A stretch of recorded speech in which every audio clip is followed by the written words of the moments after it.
o partido bolchevique, ele resolve matar todo mundo da família real russa. Então, e eles fazem isso na encolha, né? Então, por exemplo, quando eles matam, eles não falam que é tipo, nós matamos todos. Eles falam que eles mataram só o Nicolau, entendeu? Só que não, eles matam tanto o czar quanto a mulher do czar e todos que estavam vivos, então as crianças, etc. E parece que as crianças da família real eram muito populares com o povo da Rússia, assim. E isso é um negócio que especialmente sai da boca do Lenin, que o precedente revolucionário era a Revolução Francesa.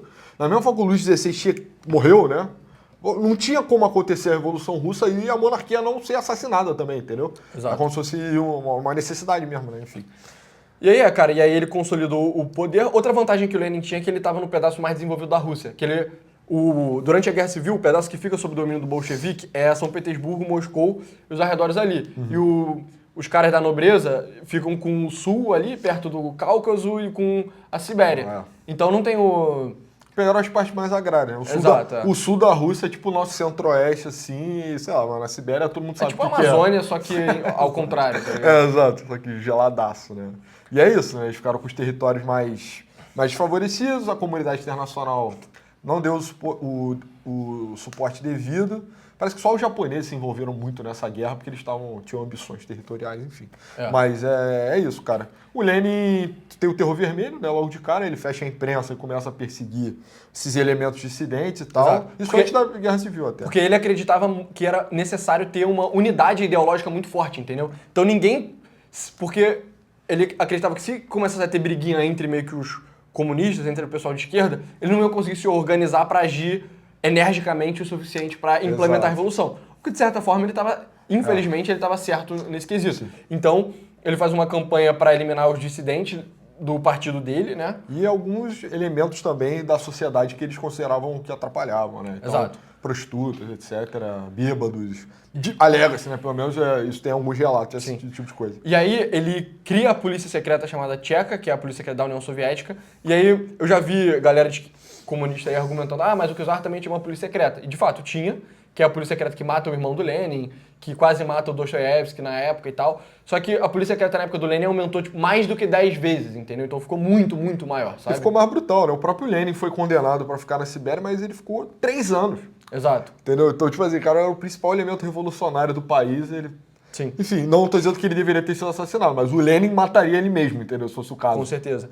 Ele também cria os campos de trabalho forçado, que eram necessários para a produção enquanto estava na Guerra Civil, só que ele não coletiviza o campo. Então, isso é uma coisa bem famosa na historiografia da União Soviética, que é o seguinte, o Lenin ele faz o que chama de nova política econômica, né, que é a NEP. Que no campo pode ter capitalismo. Por quê? Porque nos pequenos experimentos que eles tentaram coletivizar o campo, né? E coletivizar basicamente significa que as pessoas elas trabalham numa terra que não é delas, que é meio que do Estado, né? Seria de todos na lógica comunista. E eles não decidem por quanto vender e eles não colhem o fruto diretamente do trabalho deles, sabe? Eles meio que vendem e depois o Estado repassa dinheiro ou comida para elas poderem trabalhar, sabe? E, enfim, na medida que o Lenin tentou fazer isso, ele viu que não estava dando certo, porque a produtividade estava caindo, as pessoas tava ameaçando passar fome. E ele falou, cara, tudo bem, então vamos manter o capitalismo no campo, por enquanto, sabe? E isso demonstra como o Lenin era um cara muito pragmático e, enfim, ele consegue ganhar a Guerra Civil. A NEP também ajudou a União Soviética a manter a interação com o capital estrangeiro, né? O Lenin autorizou investimento de potência estrangeira na Rússia. E isso, inclusive, era uma diretriz do Partido Comunista, que era usar disso para aumentar a tensão entre os países, entendeu? Então, por exemplo, se tinha um território que era contestado pelos japoneses, os russos iam lá e conversavam com investidores americanos, sabe? Para aumentar a tensão no Pacífico. Ou então, no outro lado, tipo, potencializava, sei lá, a França um investimento no Báltico para confrontar a Alemanha, entendeu? Então, meio que rolou essa mistura e também vendendo os grãos, né? O Lenin também orientou, manteve o foco, na verdade, né? Que a Rússia era uma grande exportadora de grãos, então, em termos de política econômica, o Lenin fez uma coisa muito... Foi um comunismo bem brando, né, no início, Sim. Inclusive ele sofreu muita crítica, né? Exato, mas não foi por motivos ideológicos. Então, tipo, o Lenin ele acreditava que você tinha que coletivizar tudo isso, só que por motivos pragmáticos ele tinha que ganhar a Guerra Civil. Ele falou, cara, a gente tentou coletivizar, não tá dando certo, vamos manter como tá por enquanto e depois a gente joga essa bola mais pra frente, entendeu? Exato. Então o Lenin bem pragmático, mas, cara, já começa, né, as mortes, a perseguição, etc. Tem uma grande fome também Sim. durante o governo do Lenin, apesar da coletivização não ter sido tão amplamente implementada e tal, enfim, por fatores climáticos, ou até pela contabilidade das coisas ser centralizada. Esse tipo de coisa gera muito problema em partidos em regime comunista, porque as pessoas não sabem por que elas vão morrer, né? Elas podem morrer pelos motivos mais diversos. Então, às vezes, era o suficiente você entregar um número bosta, sabe? Sim. Tipo, ó, tenho mais notícias. A gente produziu 20% a menos de grão do que a gente imaginava. Isso poderia ser um motivo para as pessoas acharem, você está colaborando com a pequena burguesia do campo, ou então, putz, você está desviando o grão para o seu benefício pessoal, você é o inimigo da revolução. Tá todo mundo em paranoia, tá todo mundo com medo de morrer, então as pessoas também estão se acusando. E aí, esse tipo de falha humana, assim, era comum. Então ninguém dava notícias ruins nunca. Exato. Então, isso levava a erro de contabilidade. Então, as pessoas achavam, não, o nosso estoque de grão é X. Quando, na verdade, Era muito menor. Muito menor. E aí, na hora de distribuir, dava problema, óbvio, né? É tipo, deu X, perfeito. Vai todo mundo comer certinho. Não, é 30% a menos. Aí já vai ter criança morrendo de fome, entendeu? Exato. Esse tipo de coisa, assim. Então, o Lenin morre também precocemente, né? Exato, ele morre precocemente. Ele leva um tiro aí, ele tem uma tentativa de assassinato, ele leva um tiro, parece que depois disso ele fica malzão de saúde, ele tem vários aneurismas cerebrais e tal, ele fica ferrado no final da vida dele.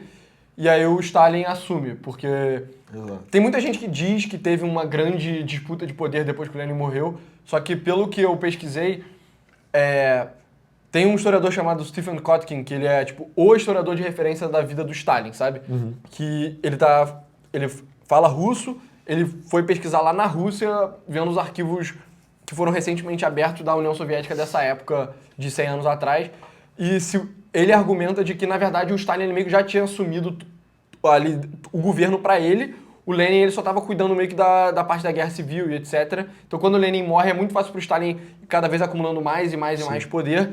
Então, tipo, nem tem uma grande disputa por poder. Tem uma tentativa do Trotsky e dos outros caras de tirarem o Stalin, só que eles não conseguem, sabe? Tem que ranquear o Lenin. E, enfim, pra ranquear o Lenin, cara, hoje em dia muitas pessoas falam como se, não, o Lenin ele é bonzinho, na verdade foi o Stalin que perverteu. Geralmente é o pessoal associado, tipo, porque os comunistas eles têm vários segmentos, né? O Lenin é a figura ideal, assim, pra muitos deles, né? Só que a galera que é anti-Stalin, que é a favor de um modelo mais, por exemplo, trotskistas, que são uma corrente dentro do comunismo, eles acreditam que o Stalin, eles criam essa narrativa, e os trotskistas são muito fortes aqui no Brasil, né? É uma das correntes mais fortes, assim. E eles contam essa fábula, né, de que assim, não, cara, o Lenin era um santo, entendeu? Exato. O Stalin foi o cara que não só perseguiu, expulsou o Trotsky, como destruiu o projeto da União Soviética, entendeu? Sim. E isso é uma narrativa que o próprio Khrushchev vai falar depois, né? Exato. O Khrushchev, ele conta literalmente isso. Cara, a gente tinha uma revolução comunista que ia atingir os ideais, e aí chegou o Stalin e fez um terror absoluto. Exato, sabe? exato. Mas... Essa é a corrente que ganhou força depois, porque tipo assim, tem o Partido Comunista Stalinista, né, aqui no Brasil, Partidão. Que é o PCB. O PCB, aí depois tem a desestalinização, uma facção minoritária faz igual outras pessoas na gente falam, não, o Stalin sempre teve certo. Isso é infiltração burguesa, etc., alguma coisa no partido. E outra facção já pula na hora, entendeu? Já fala, não, tem que ser um modelo mais liberal, muita gente se associa ao Trotsky e tal, e sempre tiveram também os trotskistas, enfim. Aí é isso, cara, não caia na fábula de que o Lenin era um anjo e o Stalin era um diabo, né? Sim, tudo que o Stalin faz, o Lenin, ele meio que já tinha pensado e ele fez a primeira versão, entendeu? O Stalin só não conseguiu fazer os horrores do tamanho... O Lenin só não conseguiu fazer os horrores do tamanho que o Stalin fez porque ele não ficou no poder tempo suficiente. Porque, por tudo que indica, tanto o que ele fez quanto o que ele acreditava, ele faria exatamente igual. Então, cara, ele acreditava que não podia ter dissidência dentro do partido, entendeu? Isso levaria a fazer uns expurgos igual o Stalin fez. Ele acreditava na necessidade de coletivizar o campo. Isso levaria a fazer as mortes que aconteceram na época do Stalin, sacou? Então, tipo... E ele foi extremamente brutal em vários aspectos, não só lidando com a família real russa, mas com a população russa que estava sob o domínio dele na Guerra Civil. É verdade. Então, cara, na minha opinião, o Lenin ele tem que ficar na última categoria aqui, que é essa. Na pseudo-última, né? Na pseudo-última categoria, porque ele é o cara que... O Marx, ele teve uma ideia que é ruim, que é a ideia do comunismo. Só que o Marx, ele não foi pragmático o suficiente de conseguir fazer uma versão implementável. O Lenin, não, ele conseguiu... na verdade, se a gente mexer isso aqui, a gente consegue implementar. Só que todas as coisas que o Lenin mexeu, fizeram com que o comunismo ficasse muito mais autoritário. Ele colocou doses assim, de autoritarismo russo, né, e tal. Exato, exato. E aí ele conseguiu implementar a parada, né? Exato. Só que o Lenin não entra no último porque ele não teve tempo suficiente e talvez o Lenin fosse mais pragmático que o Stalin. É possível dizer, eu acho. Mas o Stalin era bem pragmático também. Mais ou menos, né? Ele era bem pragmático na necessidade de matar milhões e milhões de pessoas para implementar a ideia dele, né? Talvez o Lenin fosse Mas mais... você acha que o Lenin era mais pragmático que o Stalin no quê? Por causa da NEP. Ah, tá, entendi. É. Tudo bem. O Stalin depois ele vai fazer o que o Lenin imaginava que era certo e ele vai pagar um preço caríssimo Exato. por isso, né?